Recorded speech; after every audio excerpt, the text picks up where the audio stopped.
So tonight we had a lovely chat with actor Ryan Early. We spoke about his time at drama school and what he went on to do after that.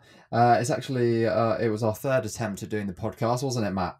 Yep, three times.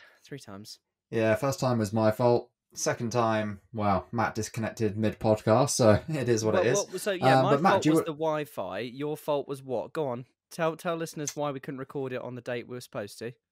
Well, funny story. My adapter magnetised to the bottom of my chair and then I couldn't find it. So there we are. Yeah, so, the 3 parts chat we've had with Ryan has been so nice. He's such a down-to-earth guy. He left Drama Centre. He's worked across theatre. He's worked in TV and film, like continuing dramas. He's worked on BBC radio drama. He's done a lot with the Archers.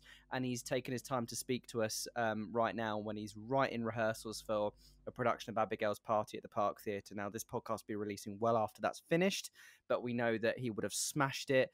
And we can't wait to see what he's done next. He's such a realistic guy. He just speaks and says things how it is, which has been a joy to talk to him about. Yeah, there's some real golden tips in there, wasn't there? Yeah, really good. There's an answer to a question he gives, and he gives 3 different individual tips he got while he was at drama school, and each one of them is worth the podcast fee alone. This is free, don't worry, we're not secretly charging you. But while we're getting lost in our verbal diarrhea right now, I'll just ask one more thing before we get on to our chat with Ryan Early. That is, if you're here, we would love you to follow us on social media. We're on Twitter, we're on Instagram. Engage with us. We are nice people. I will keep saying it. We are nice, aren't we, Christian? Yeah. Great.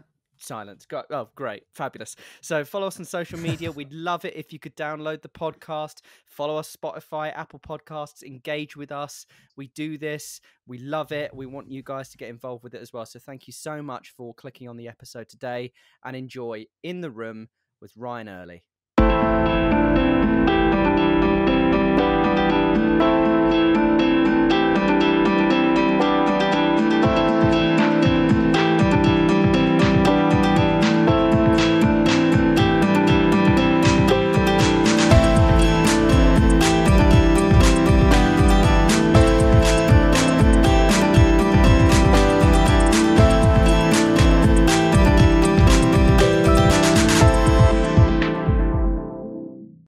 Ryan Early, you are in the room with us. How are you doing today?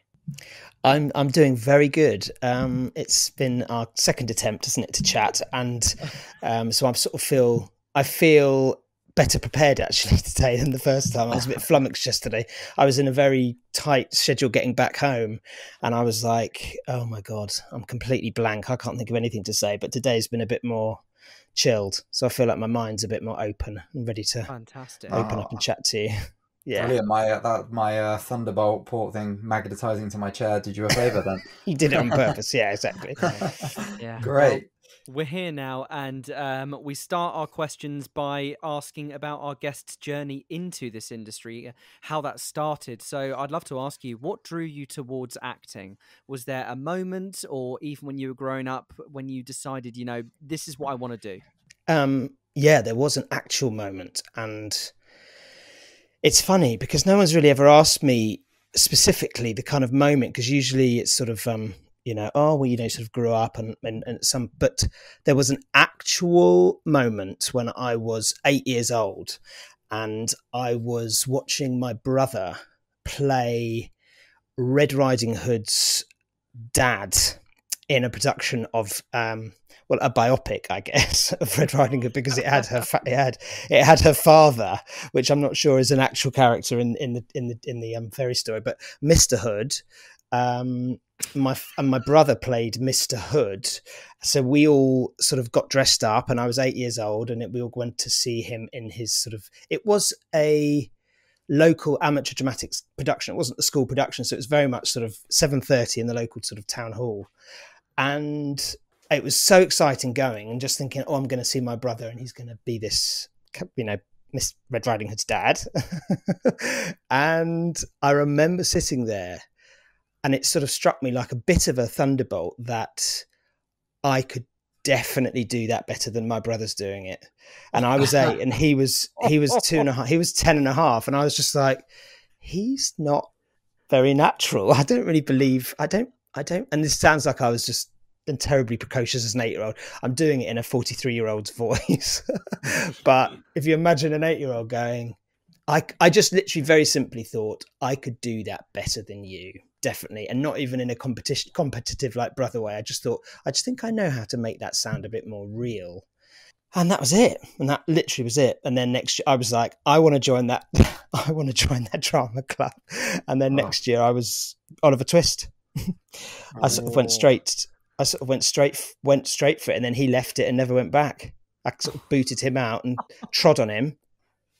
You took his place. What a story. Took his place, stamped on him, and have never stopped stamping. Yeah, that's it really. So that was my actual moment. There was a definite, and I've never forgotten the actual moment. I can remember the room.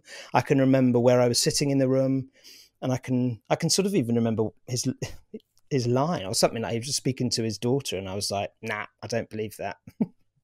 I love that story. Ryan, so for most of us, drama school's sort of where we learn to tackle the industry as a professional actor, whether that be acting techniques or resilience, stamina, networking, things like that. You attended Drama Centre. What did you learn in your time there that you sort of still use today? I do have. I have what I use it a lot. I have to say, in theatre, it's been I loved Drama Centre. I was the youngest in the year, and I was very much. I know a lot of people come out of it and had experiences that were very different to mine, and there is a reason why it's called the Trauma Centre. And I witnessed a lot of people go through that, but I'm very fortunate that I was just very young. I was the youngest, and I was like a puppy, so I just kind of bounded through it in a kind of just having fun more. There were times when it was really hard, and I very much grew up, but so I use it a lot in theatre, definitely. When I'm building a character, it's something that I can really go to in terms of the process. But I have to say, the three main teachers that we had, which was Christopher Fettis, Yat Malmgren, and Reuven Adiv. I remember one sentence, I'd say, from each of them that they're not really sort of great, big, profound acting sort of sentences that sort of could carry you through in terms of always in an acting process. But for me, it absolutely has. I've just never forgotten them. And I think about them all the time without me even searching for it. The weirdest one, or the most non-actor one, is Yat Malmgren, who was a teacher of Laban, and he was one of the creators of Laban. And his sentence, which I just never forget, is simply, have a shower. And I think of it all the time. And he told us he was this sort of 85-year-old by the time we were there, sort of this Yoda-y kind of little figure. And so he would come out with these words of wisdom. And one of them was just always shower. And he meant it in obviously be hygienic. Don't be the actor that isn't showering. Flag. But also he just sort of said it just makes everything better. Your problems, your stress, your anxiety, you can literally wash away a feeling by having a shower. And he just taught me that. And as an 18-year-old, who probably wasn't showering as much as I should have done then, I was like, okay. And it really just struck me. So now anytime I'm stressed or worried or anxious, and especially when I'm, doing a play or doing a part on telly or something, and I'm sort of worried about it, I jump in the shower. And it makes things better. So that's definitely that one. Christopher Fettis, simple one. Why? His response to anything that as a young student I'd ask him, what do I think? What should I do with it? Am I doing? Or he'd ask me sort of, what's your idea? What's your idea of this character? And I would say the idea, and he would just go, but why? But why? And he would just keep saying why. And if you just keep saying why, it's like an onion. You just keep peeling off another layer, and you're able to ask, okay, just go deeper into the detail of, okay, he's sad. Well, why is he sad? He's sad because his mother's ill. Well, why is his mother ill? Do you know what I mean? So Christopher Fettis's thing, that word why just sticks with me. I just do it every time I have a job. I just keep going, why? Okay, why? It's kind of a sort of giving your character therapy sort of thing. And the other one, Reuven, the final one, which I love the most actually, is we did as part of the training with Reuven. He's trained with Lee Strasberg, and his was the method. He was teaching us the method from the New York School of Acting. Yeah. So we had to do this thing called the song exercise, where you'd go around the room and you'd sing a song, maybe a nursery rhyme or anything. It didn't matter what the song was, but you had to sing it incredibly slowly, syllable by syllable, and go to each person in the room and sing them a syllable in a long note.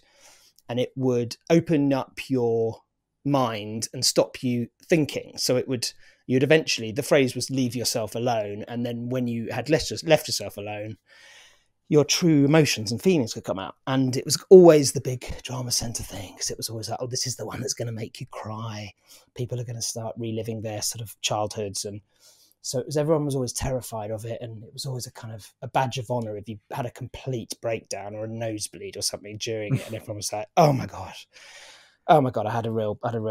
And what happened with me was I caught the eye of one of my schoolmates as soon as I started. And I sung something really, I think I sang a song from West Side. I sung There's a Place for Us, somewhere from West Side Story.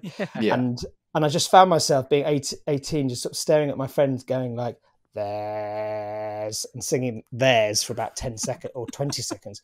And I started to have hysterics, and my friends started to have hysterics. And I proceeded to have one of the most powerful hysterics that I've ever had. Like, it's just that obviously you're in a class and you're in front of your whole year and and in my head I was like, oh my God, I'm in so much trouble. I look like I'm absolutely taking the piss out of this, and I'm going to be in so much trouble. But I carried on singing, and I went to the next person, and then my hysterics got more intense, and I was just streaming with tears, and I was crying and crying and crying. And then I finished a verse or something, and then it was the end of the class, or I think it was break time.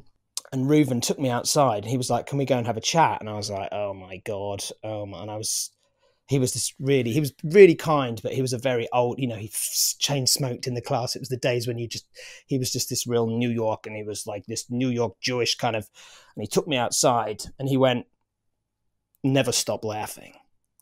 Never stop laughing. He was just like laughing, being able to laugh and continue acting, which is essentially what I was doing by continuing with the song. He was like, it's better than crying. He was like, don't think what you did then was take you because if you just stopped doing the song and then we'd have to stop the class because you were laughing, that would have been a fail. He was like, but because you continued singing, what we watched was someone completely expressing a really incredibly intense emotion, but continuing with the lines of the song. He was like, don't think that's wasted. That's really powerful. And I was like, oh wow, it was the first time I realized that you could laugh doing this stuff, and actually laughing. So that's what I've kind of always stuck with me. I've always like, well, I've sort of essentially made every character I've ever done. I'm like, well, just laugh, if you have a laugh, as long as, you don't always have to cry, but crying isn't always the big tick for good acting. If you can genuinely find something funny while you're acting, that can be, as an audience member, as powerful, if not more powerful, and certainly quite often more enjoyable to watch. So that's my 3.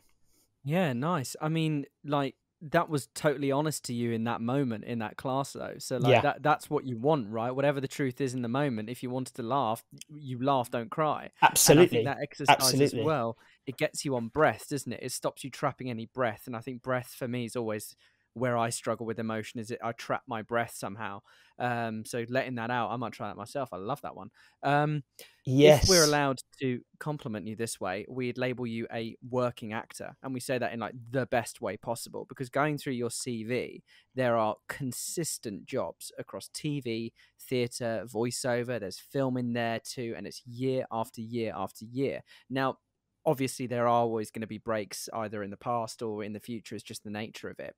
But how have you found this sort of string of activity that you've gotten on? Is it a case of every single one of those jobs you've had to, fight for with blood, sweat and tears, and you've ended up getting it? Or because you've found the right balance in your, acting, audition, networking, that sort of thing? Well, that is very lovely of you to say, and it's very sort of easy to look at it from that side and sort of for it to feel, because it's been so long now, it's 20 years. So on a piece of paper, it can definitely, it does. It is a good broad mix of things. I think I was very lucky, and I didn't realise that I was lucky that my first job that I got, I think I was at drama school still in my third year, was a play at the Bush, and it was a Channel 4 produced play, and I had no idea that was quite just in terms of who would come and watch it. My agent at the time, I only had her for a year before she left, unfortunately left the industry, but she was amazing. She was absolutely amazing. She was called Harry Evans. She was it was with Michael Whitehall, Jack Whitehall's dad. He was my agent. He was my first. And because I'd read Withnail's Withnail and Richard E. Grant's memoirs while I was at drama school, and he was with Michael Whitehall. Anyway, so that's why I went with Michael Whitehall, because he and he lasted a year because it all disbanded. But she was really keen on getting me seen straight away in front of the right people that I could build a relationship with in terms of new writing and stuff. So my first play was a new play at the Bush, produced by Channel 4. So as a result, I didn't know anything about the Bush. I didn't really know anything. Then it was above a really grotty pub it was just a really grim room above a pub. It's nothing like it is now, but it had a wonderful reputation. And the press night was just filled with every single person in new writing, definitely. And it's so many casting directors. And so I didn't really know that was going to be such a good opening. But what it then did was just put me in that direction in terms of people then knew who I was in terms of new writing. So in terms of theatre, that just continued, and then I just sort of went down that route, which was I'm so grateful for, because you have no idea which direction you're going to go in. And with that, I just God, it didn't feel like it sometimes, but it's a case of just realizing at some point in an audition that you think, okay, there was a moment where I was like, make them realize that I might be a nice person or a fun person or a enjoyable person to be on set with or in a rehearsal room with. And I definitely had a twig then. And as soon as I realized that, and that it wasn't about going into the audition with any kind of intensity or baggage, and as soon as I kind of got rid of that, which I did quite quickly, I was able to go, okay, the auditions that I'm getting are the ones where we get on and we have a nice time, and it's not necessarily about coming in with a kind of with the character necessarily. Just being able to play in the room absolutely started to work. So as soon as I really twigged that, then I was like, okay, well, this is the way forward. But there is really no formula for it, and it also depends on who your agent is. If I'd gone with if you go with a bigger agent, and I wasn't with he was a classy agent. He was a very classy theatre agent, Michael White, and he'd had loads of amazing clients, but he wasn't going to immediately get you to Hollywood. So it's about it's kind of where you start on the tree, and if you just keep going, and keep working, gradually everyone knows who you are. So it just kind of plods from there. Yeah, and they know you're, like you say, you're nice to have in the room and collaborate with. So. And they know you'll be able to show up and do it. That's the thing. It becomes, that is what grows. That's what grows, which comes from, I guess comes from an innate confidence, but which comes and goes, because I absolutely then, have been through periods when I feel that confidence has gone, whatever. And you're like, oh my God, I've lost it. And then you go into the room with that, oh my God, I've lost it, which you can't stop. There's nothing, sometimes we can't just turn that section of our brain off. And I definitely know the periods when I go in and go, I've lost it, I can't do this. And it's very rare that someone's going to go, well, we'll hire you anyway, even though you're giving off that you've really lost it. So it was the periods of being kind of mentally confident and happy. And I definitely feel that that's been one of my reasons why I've just sort of stuck at it. Yeah, nice. I'd love to get an understanding of, you've been on a lot of soaps like Emmerdale, Coronation Street, Casualty, Holby City. And I know some of them shows can be really fast paced and you need to learn the lines sometimes for the next day. How did you find that in terms of preparation for that? And am I correct in saying that it is sometimes the very next day you're shooting the lines you needed to learn the night before? Oh, absolutely. I mean, there's no beating around it. I mean, a lot of the times, those are the jobs that give you the skin, the hard skin, because so many of those, sometimes they can be absolutely wonderful. And especially the difference in, say, something like Casualty, which you might get 2 weeks to do an episode, whereas Holby, you might get 2 days to do the episode. Rest in peace, Holby. That's obviously going now. But I mean, in terms of but yeah, it's weird. There's a halfway point, I think. If you get a lot of time, you can really invest in it. If you get, quite often, I've done loads of things where the script has literally been coming off the printer and they're handing you and you're literally like, okay, guys, you've got 10 minutes. Can you just quickly learn this? When I was in Heartbeat, they used to suddenly just come off we've had a rewrite. Can we just do? And actually those ones I find really, really freeing because you go into your short-term memory, you go, ba, ba, ba, ba, ba, ba, ba. Okay, fine. And you do it and you do it with instinct and you do it freshly. And actually those I find really exciting. That's kind of, and also everyone's expectations are kind of like, okay, sorry about this. This is going to be really scary. But it is the night before ones where you've kind of had 24 hours to learn it. And it's not easy. The problem is with that is it's easier if you know the crew and if you know the director really well and you know your cast.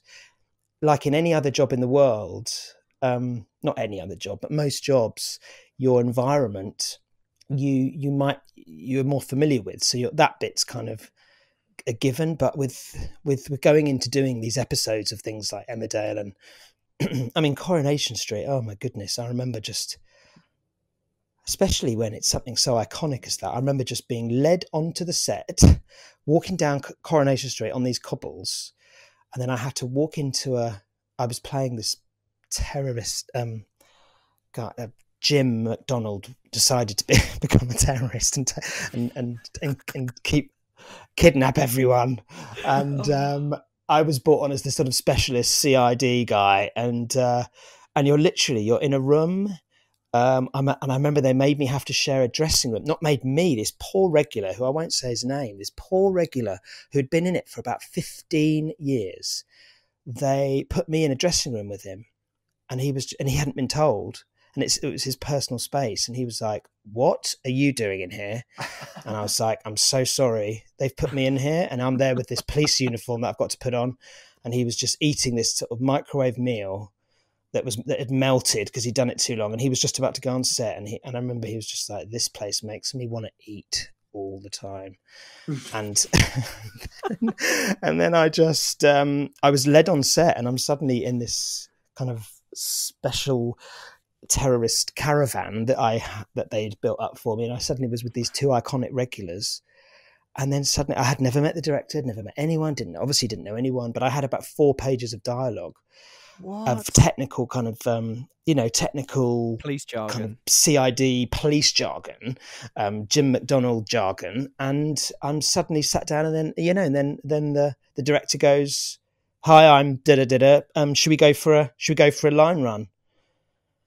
And of course, it's just the worst feeling in the world, and nothing is going to make you shine as an actor in those situations. And it really isn't. It's part of the job. It's part of the job, unfortunately, but it isn't the job because it's like a test. And it took me years to not think I was just failing all the time doing that stuff, because as soon as you realize how awful it is, actually it becomes better because you just kind of own it and go, "I'm sorry, I'm going to need 5 more minutes," or you just read it from the script, or, you stop feeling like you're constantly being tested and actually go, "Okay, this is my career. This is my job. Let me do it quickly and politely in the best way that I can, as opposed to like, oh my God. Yeah. So I don't know if I've answered your question, other than that that there should be no, a lot of people will go, oh my God, I'd love to do an episode of EastEnders. I mean, it will be brilliant and it's amazing. But I mean, you probably want to do a month. And then after 2 weeks, you'll start to feel like, okay, I feel comfortable now. I feel like I can just relax and I can be the best actor that I am, because that first few days when you're just living on your nerves is grim. Yeah, I can imagine. Here at Actors Coaching International, we like to partner up with the best, which is why we're offering In the Room listeners 20% discount on all of our classes.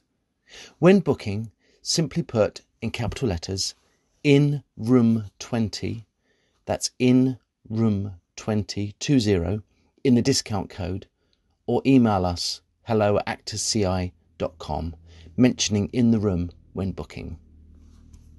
I mean, it's one of those jobs, like those big soap credits, those early ones where you play, one of those little guest parts that doesn't have a name, Yeah. I'm Detective CID, whatever, or a guest lead even. It's those jobs that are so amazing for your CV, but not necessarily enjoyable to actually do. It's more Absolutely. the end product matters more than the process with work like that.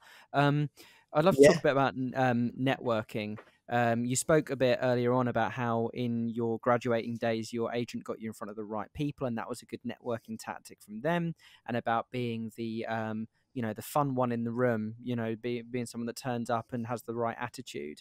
Are there any other methods of networking that have worked for you through the years? It's one of those things, something to fight.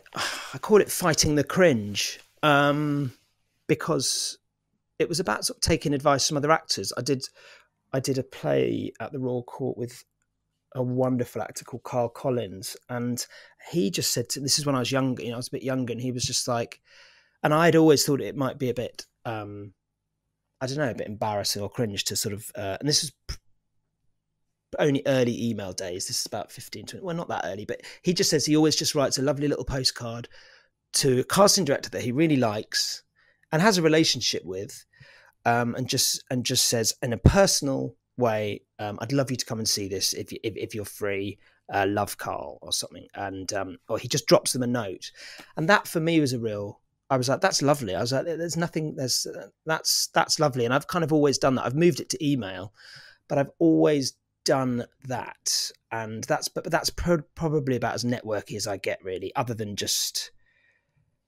saying hi when I see someone I know, like a casting director, as in, I don't mean going up to them necessarily, but there can be a feeling of, oh God, I don't want to, oh, I know that person. And there's always a weird thing where you think, oh, I don't want them just to think that I'm after a job or something. But if this person's auditioned you 3 or 4 times, again, I always come back to, in any other job, if you're a lawyer and you're bumping into a fellow barrister or someone who, 5 years down the line, or someone who might give you a legal job or something like that, you would just say, hi, I'd love you to see you. And I always try and remind myself that it's, if you're doing something for the right reasons and just wanted to say hi, or, because you've seen someone in the audience or at a press night or something. So that's about as networky as I get. It's more about just trying to be yourself, as opposed to, and go follow your own instincts, as opposed to thinking, how should I be? What do I think that casting director wants me to do or something? Because as soon as you start going down that path, it all just gets a bit murky. Yeah, you're in your head. Yeah, you're in your head, exactly, and you come across as weird. That's the thing. You come across as weird, and you don't come across as genuine or yourself, And most casting directors are going to be really sympathetic to that, and they're going to be like, "Look, I get this dynamic, but it's just not a nice dynamic for you." You know what I mean? It just can end up making you feel a bit more shit about yourself. So as long as you just do something for the right reasons, then you can't go wrong. Basically, Yeah. Something we were alluding to a moment ago in terms of being on these fast-paced sets is nerves. I know that's a huge stumbling block for many actors out there. How do you cope with them, whether that's in the audition room or on set? do you just take like deep breaths? Do you do any meditating or anything like that? Over the years, it's changed, I have to say. Over the years, in terms of being in your 20s, you have a confidence. I look back at the things that I was confident about doing, such as, oh my God, I'm in my 20s, such as staying up till 5 a.m., you know, and suddenly you're still trying to find another bar and stuff. And you know that at 10 a.m. you've got an audition. And for some reason, when you're 26, that seems absolutely fine. And then you look back in horror 10 years later or something and being like, what was I doing? What was I doing? Because that's really, really awful. Because they absolutely would have known. and you probably looked like absolute shit and you looked terrible. But it was more just, I was like, well, how did my nerves cope with that then? Because then as I've got older, absolutely not. I mean, I couldn't imagine it now, the sort of the confidence I had back then in terms of just the bravado. But so in terms of the nerves now, my number one key thing is preparation. It's preparation and also getting rid of the things that I feel could make me nervous, if you see what I mean. So I tick off the things that could give me anxiety, such as if I'm having to, this week, if I've got a big meeting on Monday, I've got an audition on Monday, for example, have early nights, eat well Thursday, Friday, Saturday, Sunday. And especially if I'm going someone into the room, or if I'm filming, for example, say I'm filming on Monday, tick off the things that you can't say to yourself on set as you're walking towards set with this script going, oh God, okay, do I remember it? Okay, let's do this job. If you're back of your mind, you're going, oh my God, why did I spend all weekend, not looking at the script? Or why did I go to that birthday party yesterday? I didn't need to. If you tick off those things and just don't do those things, then for me, I go, it's sort of a self-soothe, because I go, okay. And also, if I've absolutely prepared, it's one of those things that if you prepare, and by prepare, I just mean really, well, depending on the job, depending if it's theatre, film or television, or if you're actually filming it. Definitely if you're performing in a play, but the thing is, if you absolutely know that you have worked your hardest and you have gone into this and you've learnt it and learnt it and learnt it, the hope that it will carry you through. It will, hopefully. Sometimes it doesn't. I did a job recently, a television episode. I won't bother saying that it was, for the first time in quite a long time, my nerves really did overtake me. And I had learnt it so well that I think I got away with it, but it wasn't fun. Do you know what I mean? So sometimes it wasn't fun, but instead of there being a time when I would have gone, oh God, sorry, I don't remember it, or because I hadn't quite learnt it enough, or I hadn't quite prepared enough, because I had really, really, really just a million boring times just really learnt it, that scene and that scene and that scene. I knew that if I opened my mouth and spoke in a natural way, I would be able to do this scene. And even though inside my brain was going, you're rubbish, you hate everyone here, you hate yourself, you're really ugly, why did you eat, you promised yourself you wouldn't have carbs at lunch, and then you just went and had all the carbs, and then I can feel my face swelling. That's all literally this awful inner dialogue going on in my head as I'm sort of saying good morning to someone in the scene or something. So that's my key, really, preparation now. For me, definitely, as someone in my age, in my early 40s, I'm like, okay, the brain needs to just keep strong, learn everything, learn everything as militantly as possible, because then you've got it there as a crutch, basically. Yeah, that's great. I'd love to move on to voiceover, an area of the industry I absolutely love, and it's one that both Christian and I believe is still being underused by actors and underexplored. From your perspective, someone who's done quite a lot of voiceover, why should more actors consider VO work? And then following on from that, what would you recommend an actor do to give them the best chance of success in that medium? Gosh, well, I know there'd be a lot of actors who say, I'd love to do voiceover work, but it's so hard to get into. I mean, it is considered definitely one of the hardest And for me, I have to say, I spent years thinking, why is everyone else doing voiceovers? Why do I not? Why am I radio and voiceover? I was like, why am I not at this party? Do I have a voice that is just not right to people that just people don't want to listen to? Which I'm sure everyone listening to this right now is just slowly nodding their head. But I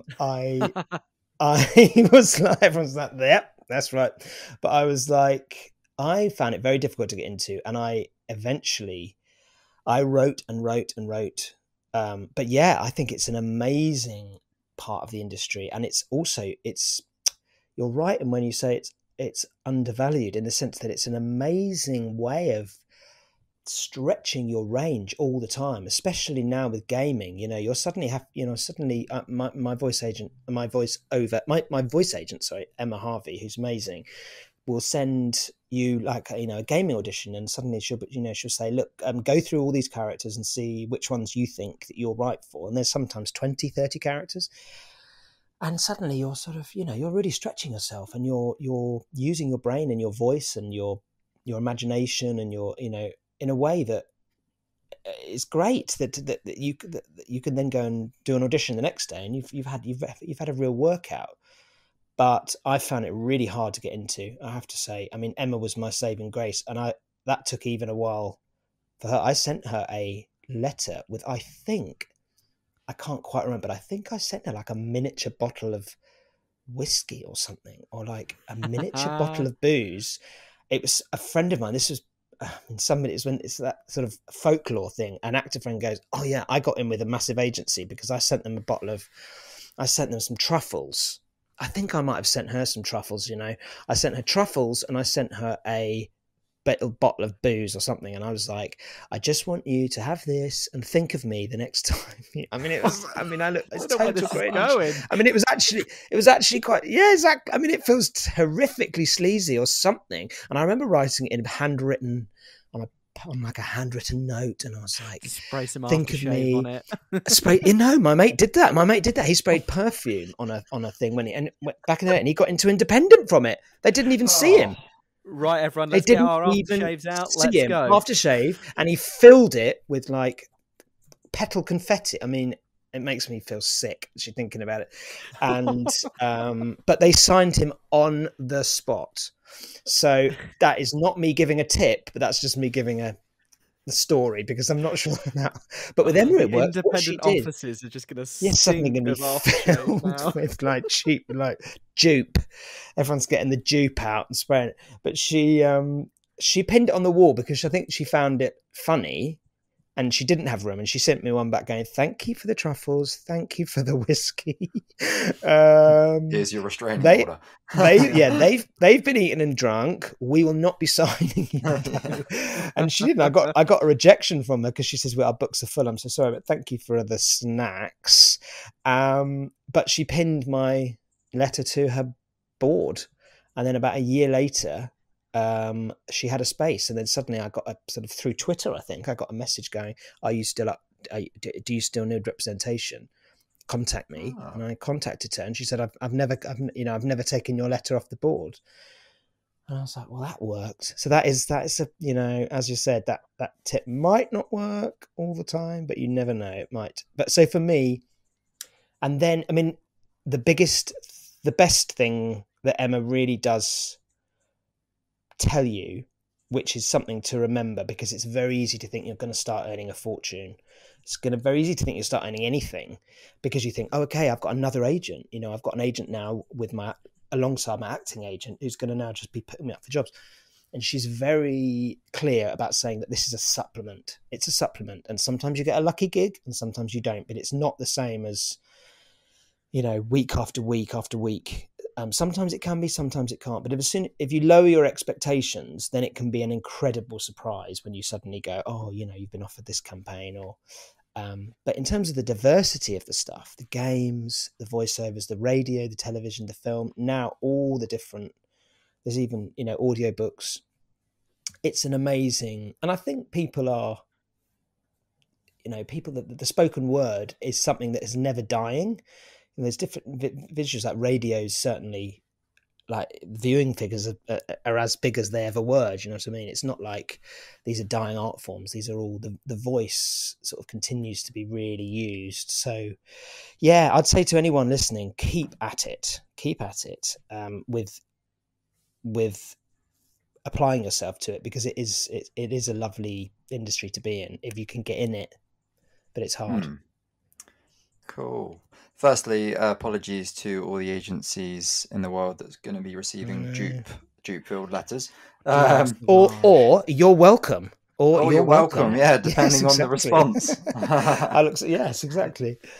Working with the BBC Radio Drama Department is a dream gig for, well, all actors really, especially your recurring role in The Archers, which is amazing. How do you approach integrating yourself in such a long-running setup like that? And what have you learned from other actors or creatives in that department that has changed the way you work or think? What would that be useful for other actors to know?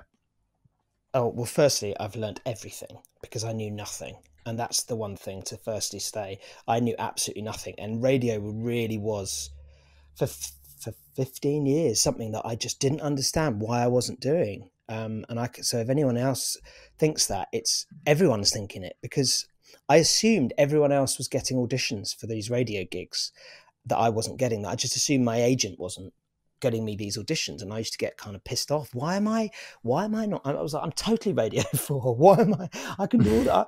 I could do all these plays on Radio 4. You know, you'd hear it in the afternoon. You'd be like, why am I not? Or you'd hear friends going, oh, I'm just off to do I'm not doing anything this week. Oh, apart from I'm just doing a Radio 4 play. And I'm like, oh my God, why am I? How is this happening? And I didn't realise that it just isn't the same as other auditions. You don't really audition. There's very few auditions for radio. It's more about the producer of the radio play will cast it, and we'll look for actors in a different way than you would usually get for a television or theatre. So I had no idea of that. So it's not a case of you're not at the party because there's no auditions coming your way. But anyway, so I'm rambling there. But so I really did feel like I was not in that party for many, many years. And I'd never really done radio ever. And then I was on set. I was doing a series called Knightfall, but I was only in a few episodes, and it was just coming to the end, my little chunk. I was been in Prague for a few months, and I suddenly got this email from a really great friend of mine called Claire Perkins, who's a wonderful actress, and she had just started on the radio drama company, the BBC Radio Drama Company, and she emailed me and said, I think I'm just sitting here thinking you would love this. We get 20 scripts a week. We all get different characters. It's a rep company. It's Radio 4. I'd never heard of it ever. And she just said, you need to email this person. And it was just the casting director. And she said, give it a go. So I just did. And it was just one of those, did it straight away, straight on it, just sent an email, just going, and I sort of just said exactly what had happened. I said, I'm sitting here now, I got an email. So I feel like maybe I was just being honest about saying that somebody has said that they think this is absolutely right up my street, and this person I really value. So I think sounds like I would absolutely love to do this. And it was just one of those lucky, and I didn't hear anything. And for 6 months, I didn't hear anything. Then suddenly my agent was like, oh, the BBC Radio Drama Company have called. Do you want to go in and meet them? And just, you've got to go and do 3 monologues on radio. You've got to go into the studio and do 3 monologues if you want to do it. And I hadn't done an audition like that in years. I had to find 3 monologues. One was a classical, one was a modern. And it was like going back to drama school. And it was like, oh my God, I don't know what I'm doing. And I sort of scrabbled around asking friends, what do you think I should do? And that was it. So it wasn't a case of integrating in it. I worked really, really hard on choosing those pieces. And I think I also lied when I went in, because I went in and I suddenly was auditioning in front of the titans of radio, Jessica Dromgoole and Peter Kavanagh, who were these sort of Radio 4 drama legends. And they were like, as I walked into the studio, Jessica Dromgoole was like, so you've done radio before, have you? And I was like, oh yeah. And then I walked up to just sort of put my head I faced like the light switch, and she was like, no, to the microphone. And I was like, yeah. And I'm sort of looking around, going, which one's the mic? Oh my God. I love that. And then I'm sort of sucking the microphone, and she's like I'm sort of a singer or something. She's like, back up, keep backing up. Nope. Your lips do not need to be touching the microphone. I was like, oh, okay. Is that how you do things here? Okay, that's interesting. So I'm just trying to, oh my God. And then so I did, and then I got onto the drama, the RDC, which was one of the best jobs of it. I just loved it so much. It was absolutely up my street. It was just, you become a company, and then you just, every week you just go through, get all the plays, and you just get to play so many different parts, sometimes tiny parts, and sometimes you're doing Merchant of Venice with kind of Hayley Atwell and Andrew Scott, and it's an amazing opportunity, that is. And I hope the RDC carries on forever, because it really does offer an amazing service, but also as a kind of an apprenticeship into radio. Yeah. And for me, that one, it was the myth was that sometimes over the years, you just might get on the Archers at the end of it, because it's nothing to do with the Archers. The Archers is in Birmingham, and it's its own empire, the Archers, but it's the kind of golden jewel of radio in terms of radio drama. And there's always a sort of you never know. Now you're in radio drama, you never know, you might get on the Archers. And it's going to sound, I honestly can't say how grateful I am, and I still pinch myself that I finished it. I finished my 6 months on the RDC, then I went on holiday for a week when I finished, and without a job, it was a really cozy job, because you get your weekly wage, and you go to the BBC every day, and you get your lunch, and it's absolutely cozy. And then I finished after 6 months, and then I went on holiday, and I arrived back on holiday on the Sunday night, and on the Monday morning my agent rang and said, yeah, you've been offered a regular on the Archers. And that was it. And I started a week. I mean, I couldn't believe it. Actually, sorry, it's a bit of a fib. I didn't know it was a regular.